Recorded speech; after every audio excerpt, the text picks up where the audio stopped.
Church, on Pentecost, the Holy Spirit fell like fire and wind.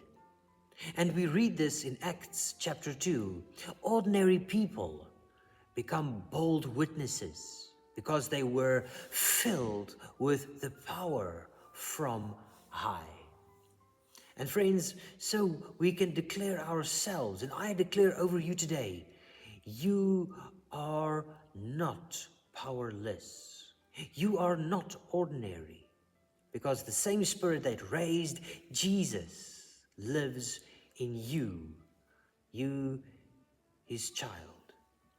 Don't let anyone take this wonderful gift, a wonderful hope away from you, because God is still pouring out his Holy Spirit.